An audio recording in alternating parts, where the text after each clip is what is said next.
এটা গল্প এক অসম্ভবকে সম্ভব করা মানুষের। ভারতের বিহারের গয়া জেলার এক ছোট্ট গ্রাম, যেখানে বাস করতেন দশরথ মাঝি। দরিদ্র দিনমজুর ছিলেন তিনি।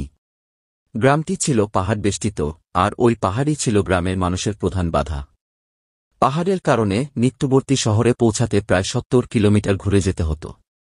ফলে চিকিৎসা, শিক্ষা বা জীবিকার জন্য গ্রামবাসীরা সীমাহীন কষ্ট পেত। একদিন দশরথের স্ত্রী গুরুতর অসুস্থ হয়ে পড়েন। দ্রুত হাসপাতালে নিয়ে যাওয়ার প্রয়োজন ছিল, কিন্তু পাহাড়ের কারণে সময়মতো পৌঁছানো সম্ভব হয়নি। সেদিনই তার স্ত্রী মারা যান। সেই মুহূর্তে দশরথ প্রতিজ্ঞা করলেন, এই পাহাড় তার জীবনের ভালোবাসা কেড়ে নিয়েছে, কিন্তু সে আর কারো জীবন কেড়ে নিতে পারবে না। কিন্তু কিভাবে? দশরথের হাতে ছিল শুধু একটা হাতুড়ি আর ছেনি।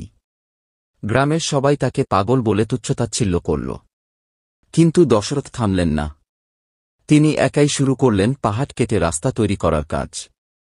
দিনের পর দিন, বছরের পর বছর, রোদ, বৃষ্টি, ঝড়, কিছুই তাকে থামাতে পারেনি। ২২ বছর পর অবশেষে তার অসম্ভব স্বপ্ন সত্যি হল। দশরথের হাতুড়ি আর ছেনির আঘাতে তৈরি হল ১১০ মিটার দীর্ঘ, ৩০ ফুট চওড়া আর ২৫ ফুট উঁচু রাস্তা। তার এই রাস্তা গ্রামবাসীদের শহরের সঙ্গে যোগাযোগ সহজ করে দিল, বাঁচিয়ে দিল অসংখ্য জীবন। দশরথ মাঝি দেখিয়েছিলেন, ইচ্ছাশক্তি আর অধ্যবসায় থাকলে পাহাড়ও সরানো যায়। তিনি শুধুমাত্র একজন মানুষ ছিলেন না, তিনি হয়ে উঠেছিলেন অসম্ভবকে সম্ভব করার প্রতীক। তার গল্প আমাদের শেখায়, জীবনের যত বড় বাধাই আসুক, যদি মনে বিশ্বাস আর কাজে একাগ্রতা থাকে, তাহলে কোনো কিছুই আমাদের থামাতে পারবে না।